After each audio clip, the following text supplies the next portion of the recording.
Olá, sejam bem-vindos à nossa quarta aula do nosso mini curso de Java Spring com JPA.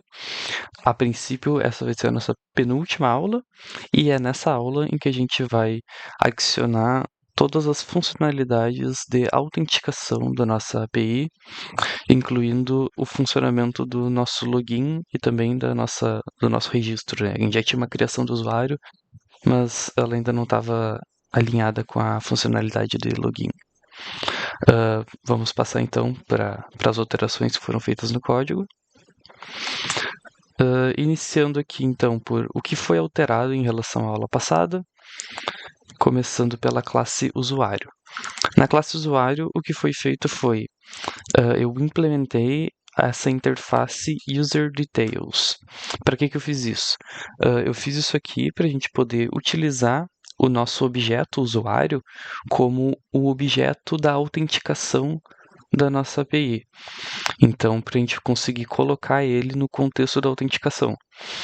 Para poder implementar essa interface, eu preciso implementar os métodos dela, que são esse aqui que é getAuthorities, que é basicamente uma lista de todas as permissões que o usuário tem. Nesse caso aqui, a gente vai usar esse list_of, que tu passa vários objetos dentro dos parênteses, depois ele junta tudo isso numa lista. Como o nosso usuário só vai ter no máximo uma função, né? Então a gente só passa aqui a gente cria um simple granted authority passando o cargo. E aí a gente tem que botar aqui, a gente tem que concatenar esse sufixo, esse prefixo role aqui, para indicar que essa é a função do nosso usuário. Isso depois vai facilitar para a gente testar as permissões dele. Precisa também criar um método getPassword, que a gente simplesmente retorna a senha. E também o método getUsername, que a gente retorna o e-mail, que vai ser o que a gente vai considerar como nome do usuário. Nesses três métodos eu adicionei aqui a anotação JSON_ignore. Isso porque não interessa pra gente que eles estejam incluídos no JSON, a gente não vai querer que isso seja incluído na nossa listagem de usuários, etc. E aqui na senha eu adicionei um access write only. Ou seja, a nossa senha não vai ser mais incluída no JSON também. Só quando a gente estiver escrevendo, ou seja, quando o usuário estiver enviando um JSON para o servidor, ele vai poder incluir a senha. Mas quando o servidor estiver enviando como resposta um JSON para o usuário, ele não vai ter a senha incluída, justamente para não vazar a senha de todo mundo, né?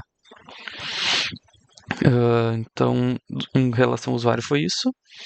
Em relação ao repositório do usuário, eu adicionei um único método aqui, que é o find by email. Em relação aos repositórios, uma coisa que vocês podem notar é que os repositórios são interfaces, ou seja, tu não cria métodos com corpo neles, no geral, né? A não ser que tu crie um método default, mas a gente não vai precisar disso. Quando tu cria um método num repositório JPA, tu só precisa explicar pelo nome o que tu quer fazer com esse método. Ou seja, o JPA ele tem uma funcionalidade que é pelo nome do método, ele consegue entender que tipo de consulta tu quer fazer. E aí ele mesmo gera a implementação dessa consulta. Ou seja, aqui eu criei um método find by email, que automaticamente o JPA já entende que quando eu chamo esse método, eu quero fazer uma consulta em todos os usuários, encontrando pelo e-mail e com o e-mail informado aqui, tá? Então eu adicionei esse método aqui para a gente poder procurar o usuário pelo e-mail, que é o nosso username, né? É o que a gente vai considerar como username, tá? Feito isso, então, acho que tem mais. Aqui tem mais uma única alteração, que é em relação a controller do usuário. O que eu fiz aqui? Lembra que antes a gente tinha aqui a criação do usuário, né? Aqui um dos métodos era um post mapping para criar um usuário. Agora eu separei isso aqui, eu tirei daqui aquele método e botei ele aqui no registro controller. Ele segue a mesma funcionalidade com uma única diferença. Agora a gente vai ter também um password encoder, justamente para salvar a senha do usuário criptografada, que é o correto a se fazer, né? A gente não pode salvar a senha limpa assim no banco de dados, tá?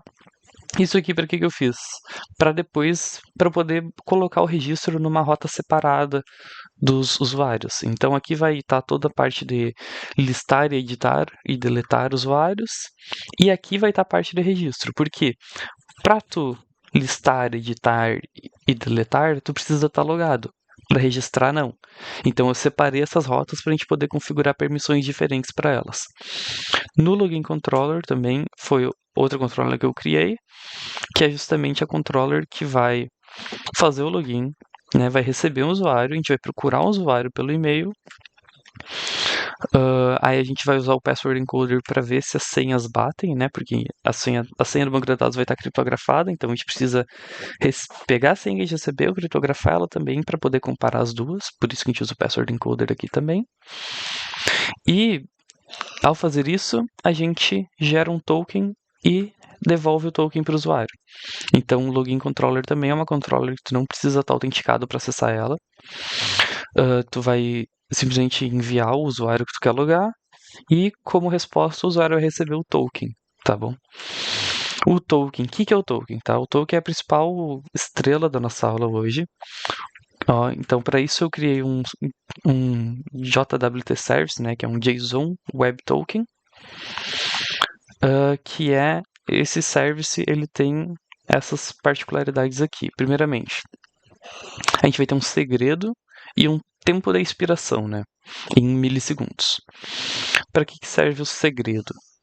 O segredo, ele serve para a gente gerar a assinatura com a qual a gente vai assinar o nosso token. Porque o nosso token é criptografado, ele é criptografado com uma chave que ela fica só no servidor. Ou seja, a gente devolve o token para o usuário, mas o usuário não consegue acessar as informações que estão dentro desse token, porque esse token está criptografado e ele não tem acesso à chave. A chave está só com o servidor. E de onde vem essa chave? Essa chave é gerada a partir de um segredo que a gente escolhe. Você está vendo que isso aqui está anotado com @value. Value significa que esses valores aqui vão ser substituídos quando a gente rodar o servidor por o que tiver preenchido aqui no Application Properties, tá? E aqui eu defini que o segredo é simplesmente uma frase, segredo para o token minicurso Java Spring PXC, tá? Então esse aqui é o nosso segredo. Isso aqui não é ideal que vocês façam, tá? Esse aqui eu fiz para fins didáticos apenas.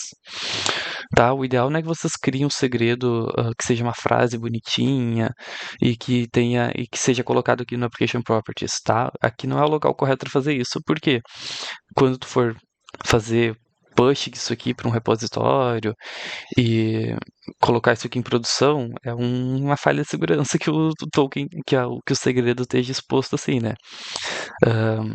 Se vocês fossem subir essa aplicação na prática, na realidade, vocês iam usar variáveis de ambiente, um arquivo .env escondido em algum lugar que vocês nunca upam para lugar nenhum.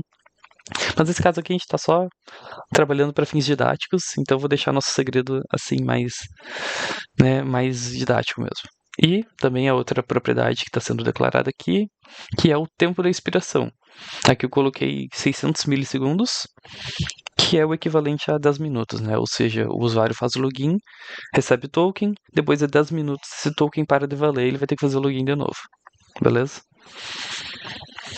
Tá? Voltando aqui então para o nosso service. Beleza, tá. Então aqui, né, a gente já sabe que esse valor aqui segredo vai ser substituído pelo segredo que a gente preencheu lá. A partir disso, a gente vai gerar uma chave com base 64, com os bytes do nosso, né, a gente vai decodificar o nosso segredo em base 64 para conseguir obter os bytes. A partir disso, a gente vai gerar uma chave com essa classe aqui, keys, que é já vem pronta pra gente, né? Já está dentro das dependências do nosso JSON Web Token. A partir disso, então, a gente tem uma chave que a gente vai usar para assinar o nosso token. Quando a gente está criando o nosso token, né? Então, quando a gente está executando esse método aqui para gerar o token, que é justamente o que a controller do login faz. Então, ela chama o método gerar token. Como que ela faz isso? Então, primeiramente, ela declara uma nova data, que é o equivalente a algo agora, né? Então, quando eu crio uma data nova, ela vem com a data atual. Cria uma data de expiração, que é justamente agora mais o tempo que demora para expirar. E a partir disso a gente consegue criar o nosso token, né? A gente pode fazer o builder dele aqui. Nosso subject, que é basicamente a informação principal do token, né? O identificador dele vai ser o nosso e-mail, que é o que a gente está considerando como o identificador do usuário. Além disso, a gente vai adicionar nele, né? Esse claim aqui é basicamente para adicionar informações que vão ser codificadas dentro do token. A gente vai codificar também o ID do usuário e o cargo dele, tá bom? Então a gente vai adicionar aqui cargo, o nome do enumerate do cargo do usuário. Além disso, a gente vai adicionar nele a data de criação dele, que é agora, e a data de expiração, que é o agora mais o tempo de expiração. E depois disso a gente vai assinar o nosso token com a nossa chave de assinatura. Para quê? Justamente porque todas essas informações vão estar dentro do token, só que elas não podem estar claras para todo mundo ler, né? Elas têm que estar escondidas. E com isso a gente então assina com essa chave aqui que vai fazer com que o nosso token seja criptografado. A partir disso, o nosso token está pronto, a gente pode chamar aqui o compact, que vai montar tudo isso, e vai ser retornado para lá, né? Então, vai ser retornado para cá, então a nossa resposta da requisição vai ser simplesmente o token, né? Assim, escrito, uma string contendo o nosso token. Além disso, essa classe aqui, né? Esse service é uma classe que basicamente o Spring vai manter em memória o tempo inteiro a instância dele e vai poder ser chamado por diversas outras classes. Geralmente é uma classe que tem várias funcionalidades de vários métodos auxiliares e coisas que outras classes vão precisar dela. Então, além disso, a gente criou aqui o método isTokenVálido, que serve basicamente para testar se o token é válido, né? Que vai receber o token e aí ele vai chamar esse outro método aqui, extrair valor token, que é justamente esse que está aqui embaixo, para pegar o atributo EXP, que é basicamente o tempo da expiração do token. E além disso, né, isso aqui retorna em segundos o tempo de expiração dele.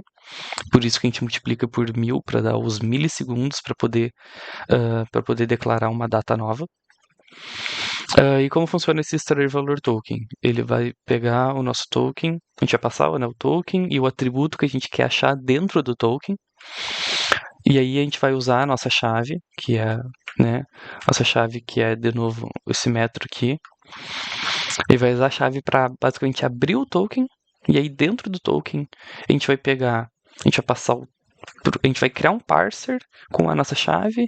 Para esse parser a gente vai passar o nosso token e a partir disso a gente vai pegar o payload do token, que é basicamente todos os valores que estão escondidos dentro dele.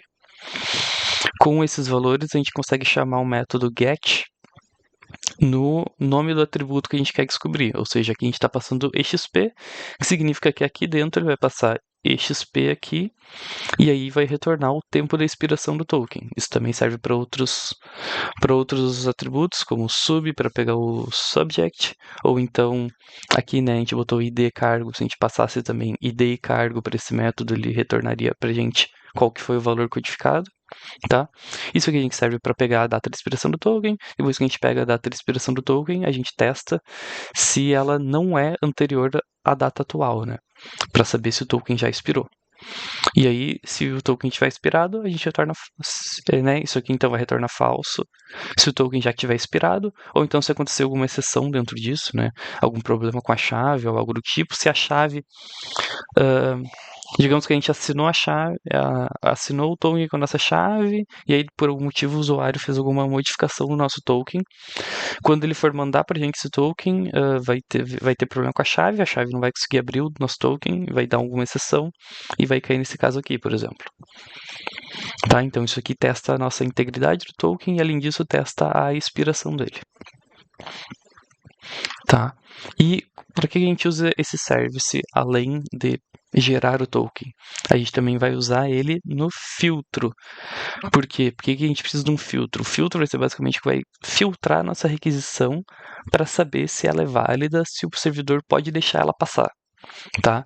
Então, para isso, a gente vai declarar aqui um filtro de autenticação que vai ter o nosso service, vai ter o nosso repositório e aqui ele vai executar a lógica de filtragem da requisição. Então, como vai funcionar o nosso token? Ele vai ser incluído no cabeçalho de requisição HTTP com a chave de autorização, né? Então, vai ser o token vai ser um cabeçalho de autorização e o valor dele necessariamente tem que começar com a palavra bearer e um espacinho.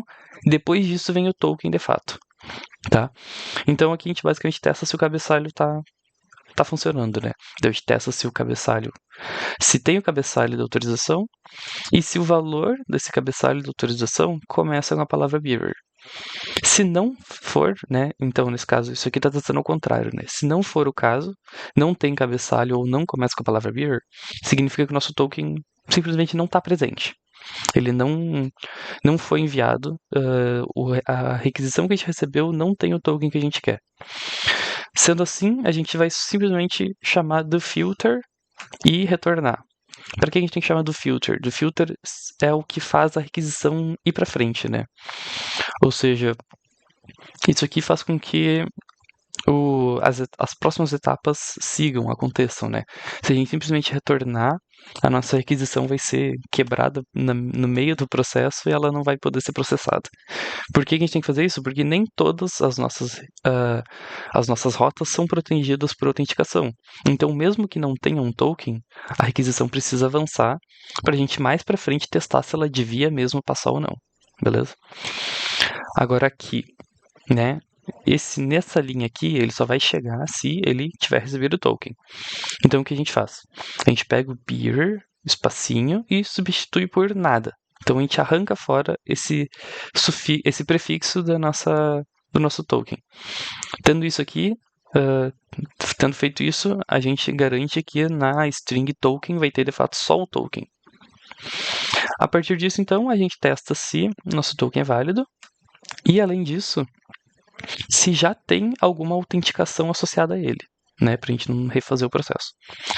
Se a gente passar por esse teste, a gente então a gente vai pegar dentro do nosso token, né, usando de novo aquele método extrair valor token, a gente vai pegar a propriedade sub, que é referente ao subject, que é basicamente o identificador do token, que a gente definiu como sendo o nosso e-mail, né? Então, a gente vai pegar o e-mail, a gente vai pegar isso aqui, vai atribuir na variável e-mail, e a gente vai usar o método que a gente criou lá no nosso repositório, que é o find by email. Então, a gente vai fazer isso para consultar um usuário que tenha esse e-mail. E, se não achar, a gente vai retornar o valor nulo. Se, então, o nosso usuário que a gente encontrou for diferente de nulo, ou seja, foi encontrado um usuário com esse e-mail, a gente vai criar uma instância de autenticação passando esse usuário. Esse username password authentication token é basicamente um objeto que vai representar para gente que a autenticação de fato foi feita, né? É um objeto que representa uma autenticação bem sucedida, né? Então, dentro desse objeto, a gente vai passar o nosso usuário, que é o que a gente. Para a gente fazer isso, a gente teve que implementar aquela interface user details no nosso usuário. A gente vai passar esse segundo parâmetro que a gente pode deixar nulo, não precisa passar nada. E a gente vai passar também authorities, que é basicamente o cargo do nosso usuário, né? Então, a gente vai criar o objeto passando o usuário e o cargo dele. Isso vai ser associado no contexto da nossa requisição. Significa que mais para frente, não nessa aula, mas mais para frente, a gente vai conseguir acessar esse contexto e pegar qual que é o usuário que está logado nesse momento. Tá? Então, tendo feito isso, a gente vai ter um username password authentication token, que é a representação da nossa autenticação. A gente vai poder pegar aqui o contexto e atribuir essa autenticação no nosso contexto, que é justamente o que eu falei. Mais para frente, a gente vai poder acessar esse contexto e pegar o usuário que está logado dentro dele. Beleza? Tendo feito isso, a gente também chama do filter para ele seguir para frente. O que vai acontecer depois que a gente chamar esse do filter? Esse aqui é o nosso primeiro filtro que vai ser executado na nossa requisição. O segundo filtro é justamente o que está sendo declarado aqui, nessa classe chamada configurações security. Essa classe aqui, o que ela faz? Ela é basicamente a configuração do nosso modelo de autenticação aqui. Então, nessa classe, o, a gente vai ter aqui o nosso filtro de autenticação, né, que vai ser injetado aqui pelo Spring, que a gente criou ele aqui como uma propriedade, passando ela no construtor. Quando o Spring instanciar esse objeto, ele vai automaticamente adicionar para a gente aqui o nosso filtro. Vai ter aqui esse bin, que é um password encoder, que é basicamente também um objeto, que aí, quando a gente anota ele como bin, significa que a primeira vez quando estiver sendo rodado no servidor, vai ser instanciado esse objeto do tipo password encoder, e toda vez que alguém precisar de um objeto desse tipo, o Spring vai retornar para a gente a mesma instância, né? Ou seja, ele vai reutilizar esse mesmo objeto aqui no nosso ciclo de vida. E além disso, também a gente vai criar um Security Filter Chain, que é o filtro mais alto nível das nossas requisições. Então, basicamente, o que mais importa para a gente aqui são essas 3 linhas aqui, que é, primeiramente, a gente vai então, né, a gente vai passar para o nosso filtro quais são as rotas que a gente vai permitir ou não. Para isso, a gente vai primeiramente passar aqui para a nossa rota de login, a gente vai permitir tudo. Para a nossa rota de registro, a gente também vai permitir tudo, ou seja, a gente vai permitir qualquer tipo de requisição, não vamos limitar por ter autenticado ou ter algum cargo específico. A gente vai liberar para todo mundo essas 2 rotas. Para o restante das rotas, então any request, para o resto delas, a gente vai exigir que esteja autenticado, ou seja, que tenha um usuário logado.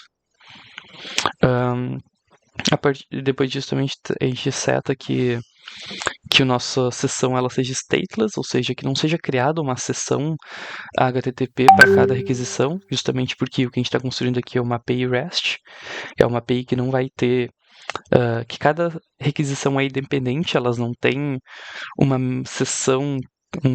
Várias requisições não fazem parte de um mesmo grupo pertencente a uma mesma sessão. Cada requisição é independente uma da outra, então por isso não ficam salvas informações sobre cada requisição, não fica salva uma sessão no servidor, não fica uma sessão em memória do servidor armazenando esse tipo de informação.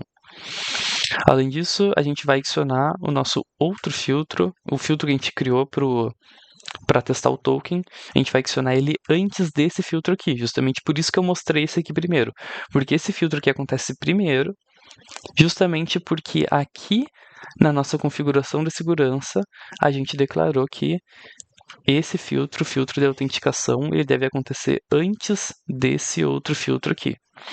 Ou seja, quando alguém faz uma requisição, a primeira coisa que a gente faz é testar o token, atribuir um usuário a nosso contexto, se o nosso token for válido e conter um usuário que existe. Depois disso, a gente vai testar se a rota que o usuário está tentando acessar é uma rota liberada ou se ele precisa estar autenticado. Beleza? A partir disso, creio que eu cobri todos os pontos aqui importantes para o nosso mecanismo de autenticação. Um outro detalhe importante também é que, para tudo isso funcionar, eu adicionei dependências novas que a gente ainda não tinha no nosso projeto, que são aqui no .xml. O .xml é um arquivo, o arquivo que o Maven usa para poder gerenciar todas as dependências que a gente está utilizando no nosso projeto, tá? A gente tinha todas essas antes e agora aqui toda essa parte verdinha aqui foi o que eu adicionei. O que eu adicionei foi basicamente o Spring Security, que entrega pra gente toda a questão de filtros e de password encoding, que é o que a gente está utilizando, e essas 3 dependências aqui, que fazem parte aqui do mesmo grupo, que é para as funcionalidades relacionadas ao token especificamente, né? Então a parte de assinar o token, acessar os valores dele e retornar e gerar, etc. Tudo isso aqui é o que a gente precisa para poder fazer essa parte, tá? Então, vocês adicionam essas 4 dependências no nosso .xml. A partir disso, quando o nosso projeto rodar, automaticamente o Maven já vai baixar tudo que ele precisa e já sair rodando, beleza? Bom, tendo feito isso, nossa aplicação já está funcionando com a autenticação. A gente pode testar aqui, vou botar rodar o nosso servidor, né, usando de novo aquele comando maven spring boot :run. Daí enter aqui, vamos rodar. Ele vai iniciar o nosso servidor.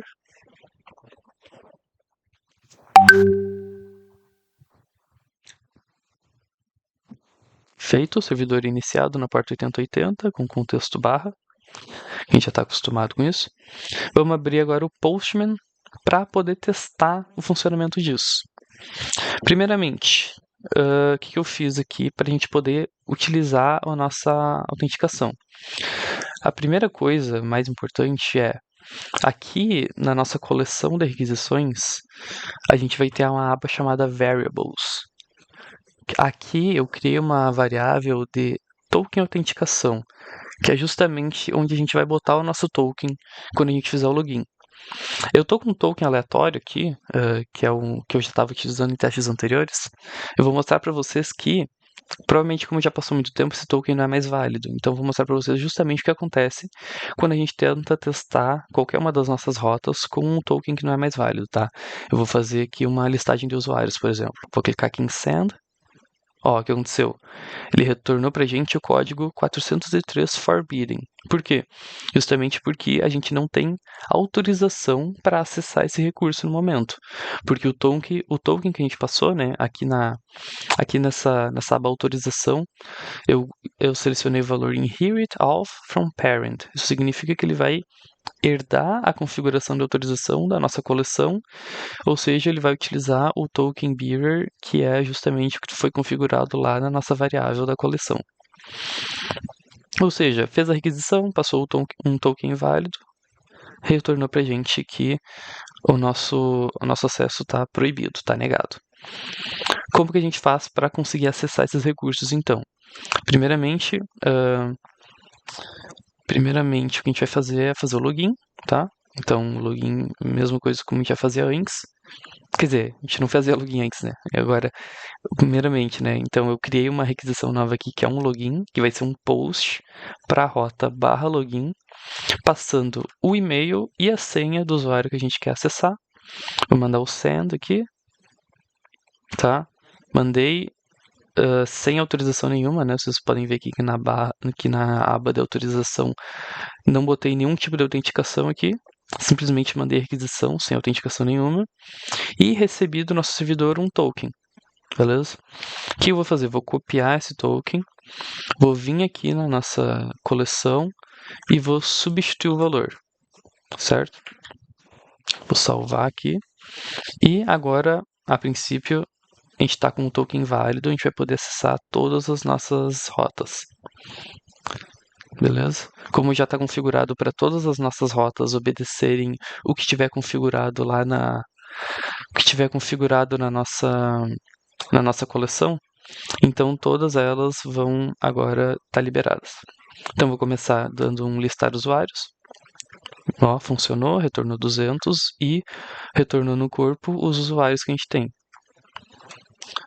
Isso serve para todas as rotas. Como eu reiniciei a base de dados, não vai ter mais coisas para a gente olhar, né? Mas a gente pode aqui vou criar um projeto aqui, listar o projeto. Ó, encontrou o projeto, então também encontrar o projeto que eu criei foi o 1. Vou listar aqui. Encontrou também o projeto. Criar uma tarefa. Enviar. Criou a tarefa. Associou ao projeto, ao usuário, etc. Se eu vier aqui agora listar usuários, ele vai ter tanto o projeto quanto a tarefa, como a gente já tinha visto na aula anterior, o funcionamento disso. E agora, qual que é o problema a ser resolvido na próxima aula? Bom, a gente já tem a autenticação funcionando, login funcionando, a gente já tem as nossas rotas protegidas pela necessidade de um login, porém ainda tem coisas que não estão bem protegidas. Por exemplo, a gente criou os nossos cargos, mas a gente ainda não está utilizando eles. Ou seja, criar projeto era algo que devia ser possível fazer só se tu é um chefe criar tarefas também e concluir a tarefa. A gente ainda nem criou um endpoint de concluir a tarefa, mas a gente vai criar um endpoint de concluir tarefa que só pode ser concluída pelo usuário que é o responsável daquela tarefa. Isso a gente vai fazer na próxima aula, então a gente vai ajustar essas regrinhas, agora que a gente tem a possibilidade de logar com o usuário e poder acessar as informações desse usuário que está logado. Além disso, uma outra questão que a gente tem agora é que as nossas mensagens de erro não estão funcionando. Por quê? Porque como a gente adicionou agora a camada de security, significa que todo erro que acontece durante a execução da nossa controller, o Spring acha que é um erro de segurança e está retornando para a gente um 403, tá? Por exemplo, aqui eu vou buscar por um projeto que não existe, tá? Vou clicar em send, ele retornou um forbidden. Isso aqui não está certo. Ele devia retornar um outro tipo de erro, porque a gente está autenticado com o usuário, então a questão não é que a gente não está conseguindo acessar, que a gente não tem permissão para acessar esse recurso. A questão é que o recurso simplesmente não existe. O que a gente vai fazer na próxima aula, então? A gente vai ajustar essas mensagens de erro, a gente vai criar uma classe especificamente para tratar as mensagens de erro adequadamente e também vamos ajustar essas regras de permissão de que tipo de usuário pode fazer que tipo de coisa. Com isso, a nossa API vai estar basicamente pronta, né? A gente vai estar todas as nossas regrinhas vão estar ajustadas, todo o funcionamento vai estar já pronto, a nossa autenticação vai estar funcionando, as permissões funcionando, nossos endpoints todos prontos, e a gente vai ter uma API pronta para... Claro, isso aqui a gente não vai usar na prática para nada, mas a gente vai ter uma API funcionando com camada de banco de dados, com um mapeamento das classes, com autenticação, permissão e tratamento de erros, que era o objetivo do nosso minicurso. Então, vejo vocês na próxima aula. Até mais.